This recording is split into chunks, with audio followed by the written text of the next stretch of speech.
Broadcast live. Circles, I love circles, but on a lighter note, I just love the chorus, I love I like your song making capabilities. Do you have a team of people or someone that you normally bounce off the ideas,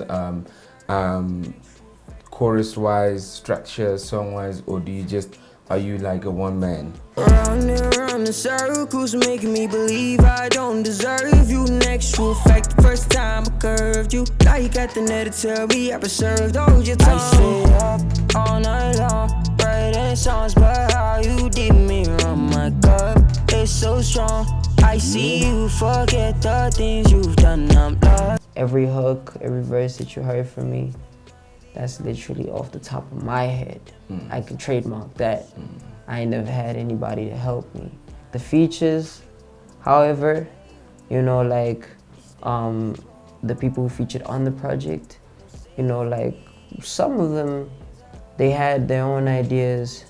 Some of them, it was just like, we were just vibing out, But everything came off the top of my head for sure. You say you smoke a lot till you purple. Something like that. You got a line like that. Fuck you, fuck clout, fuck fame, you can have that shit. Smoke to my face blue, yeah, I'm on that loud, had to pass that shit. Too many problems to puff away. You got me feeling some type of way. I can't pretend when I'm not okay. How much do you smoke a day? Honestly, I quit smoking. But I mean, to be honest, can I be real with you? Yeah. I don't even see that in you. You know what I mean? Yeah, for sure. On the few times I've seen you, you've always been. I've always been sober. You've been woke. Cause I know like the type of environment that I need to be, sober for. But I'm sober all the way. I think. It's been a while now, man. It's been a while. Yeah. I ain't even counting track, but it's been a while now, You found something to live for. I had to keep my head straight, man. So when I talk about smoking, it's just probably even to match up with the rhyme scheme or whatever. It's not like I'm inexperienced or I'm big capping, but sometimes I just put my life into my music, so people need to understand that, if you're talking about smoking, he ain't really smoking, B. Don't worry about it. I want to get into this line. You go, nowadays, living your dreams is eating out your mom's fridge. How I translated that line, it was like, you got so much responsibility and just the dependency on someone is like a dream. I don't know if I got that line right. Half right. Okay. Half right. I think,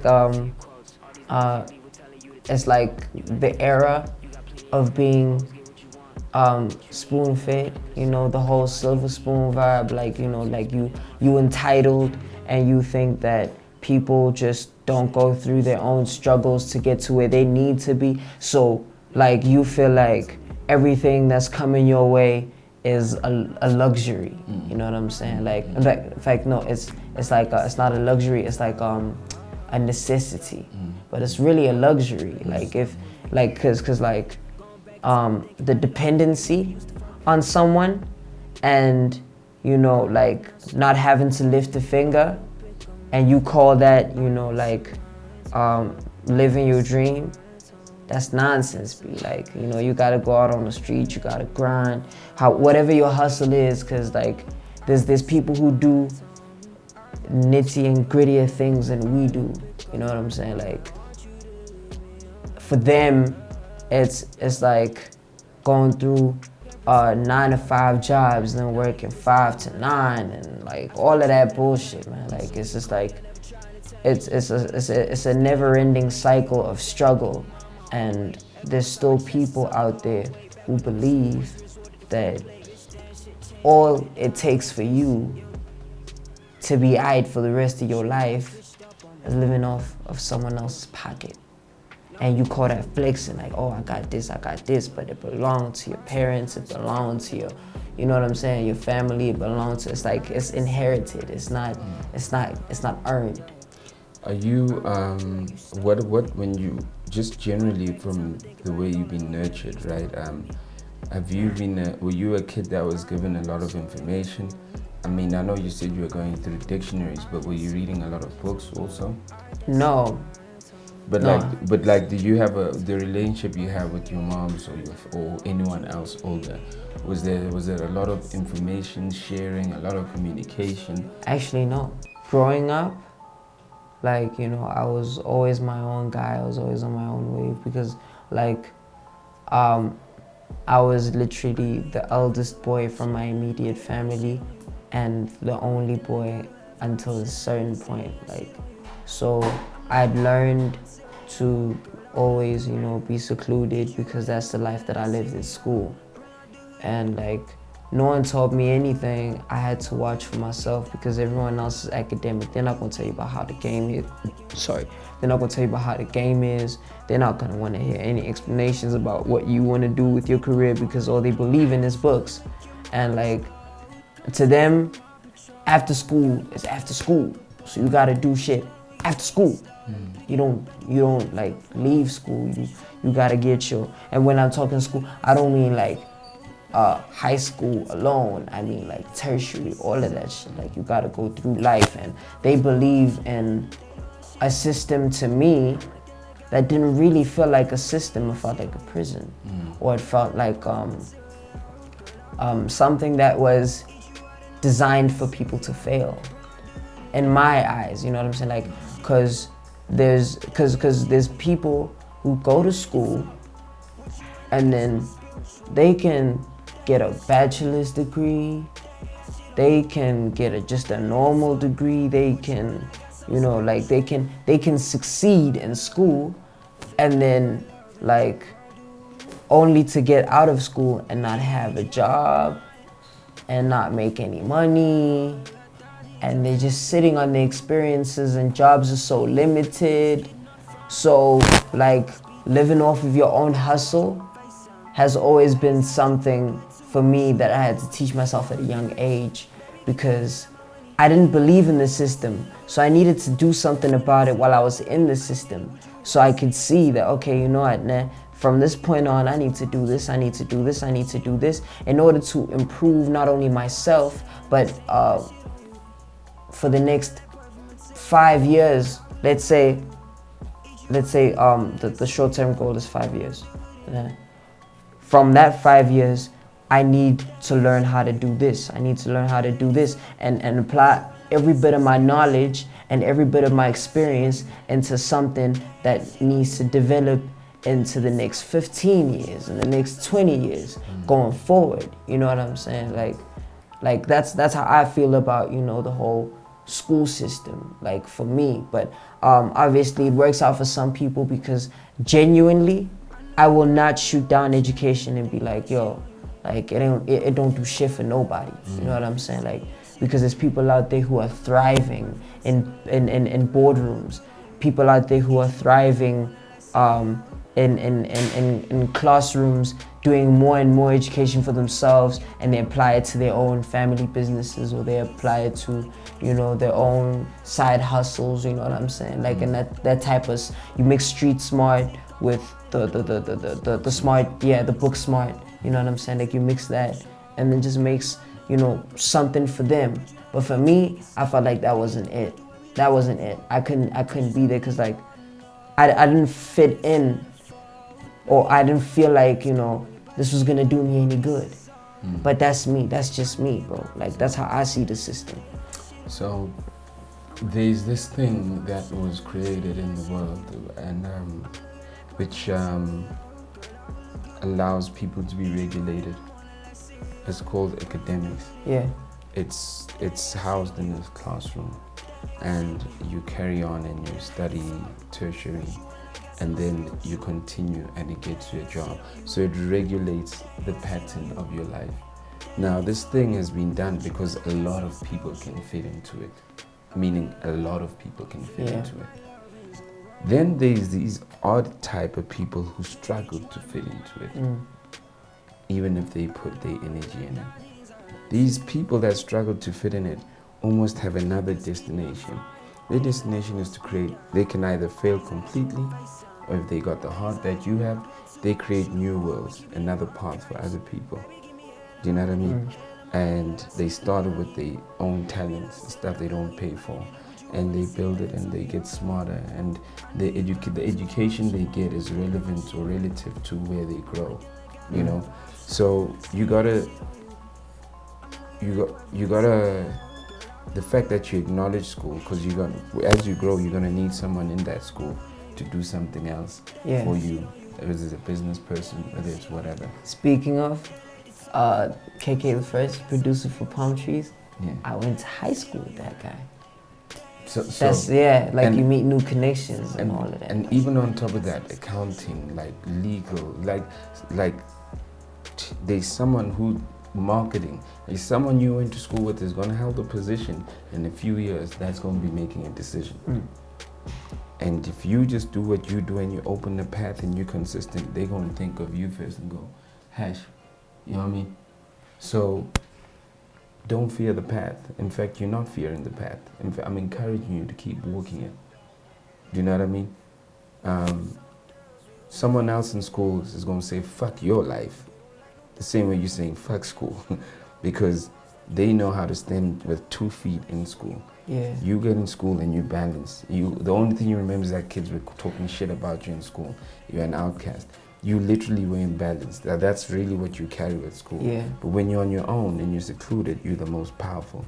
Because your job is to be on your own, to create this world and create this path, because no one is feeding you the path. But people aren't born with that job.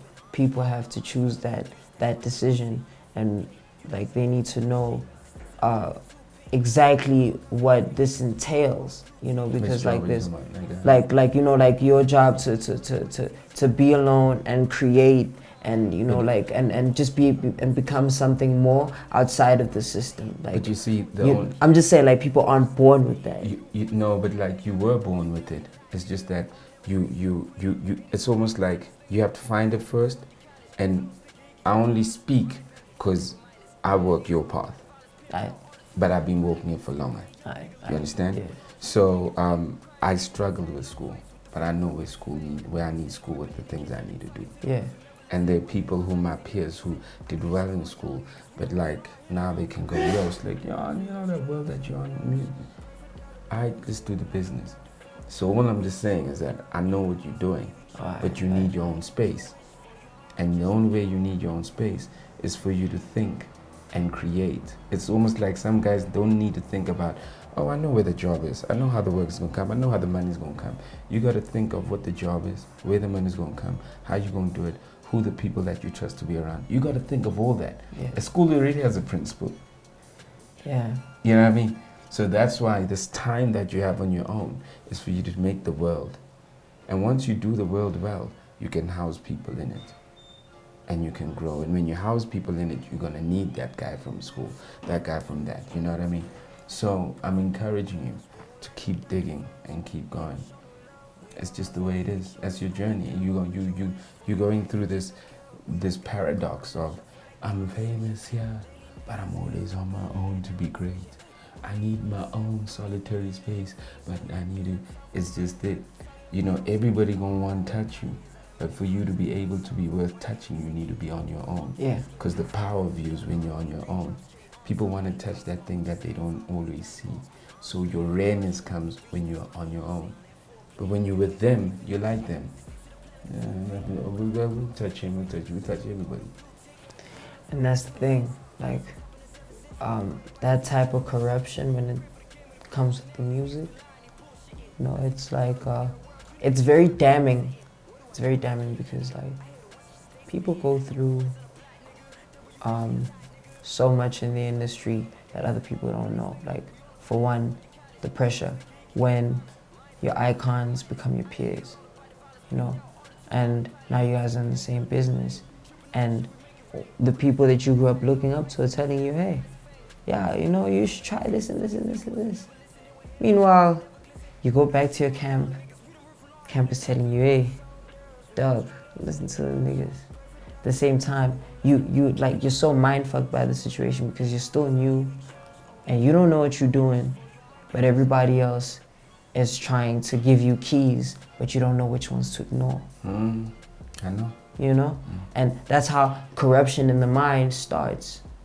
When now you're put in a place where you try to mix both, or you try to live one or the other life, and it's just a train wreck. You know what I'm saying? Especially when you don't pick the right type of life to live.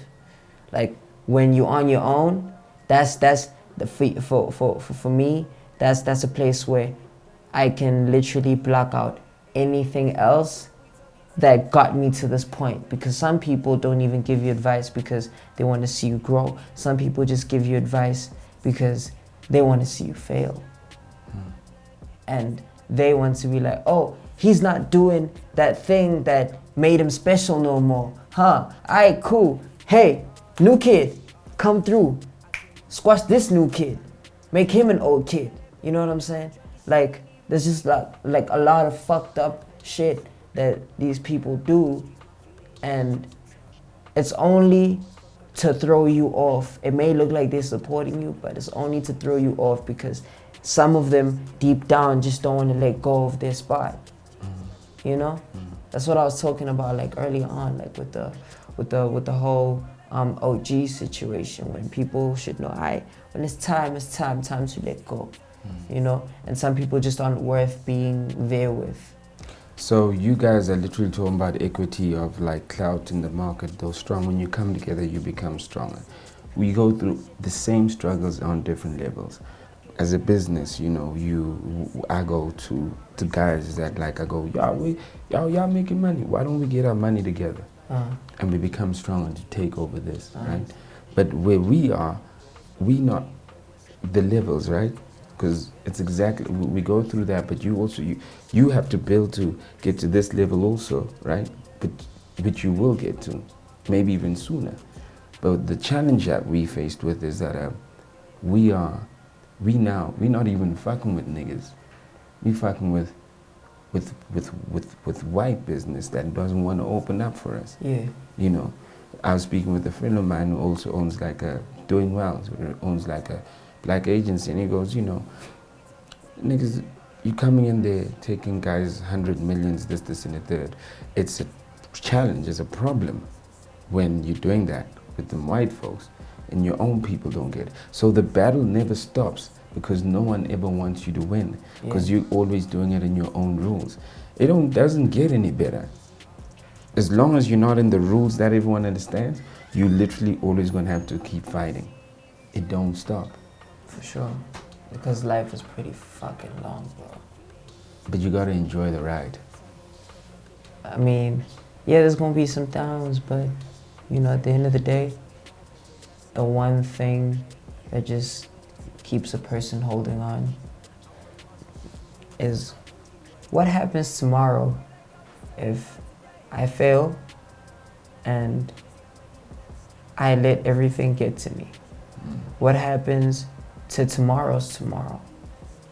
What happens to tomorrow 10 years down the line? Where you gonna be, B? It's a chain reaction of accepting the wrongs. Yeah. And now you find yourself flat out, nowhere to go, no one to talk to. Because you realize you done fucked up. If you just held on, and you just kept going forward, everything would have been alright, B. Cause life is pretty fucking long. There's niggas who go through worse shit than what you go through, and you just gotta be thankful for your situation. Young, always speaking like you're old. Yo, get the album, it's out there streaming, you know. Always a pleasure, man, to speak with you, Ash. Hey, man, thank you for having me. Always I really a pleasure. Appreciate the love. Always a pleasure, man. I really appreciate the fucking love, bro. Yo. I won't cap you. And you gonna be alright. For real, for real? So you got the heart, man. But you told me this the last interview, so I'm gonna trust my gut now when you say that. I'm saying though, I'm being honest with you. I get it all the time I speak with you. It's just the real thing. You know, I try not to speak a lot, but I can't help myself to kind of make you reaffirm you. I can't help. I want to reaffirm you. I appreciate the energy. I really do, man. You've got a lot going on, you know, a lot personal, a lot in your head, a lot of shit that's happened in your head. But like I want you to always remember, it's the negativity around you. Inside you is a bright light of positivity. Don't let that eat you up. And I always go, 90% light can be swallowed by 10% darkness. So never ever think you're smarter than the darkness. Never ever think that your light is brighter than the darkness. For sure. Just stay away from it. Don't fight it. It will beat you.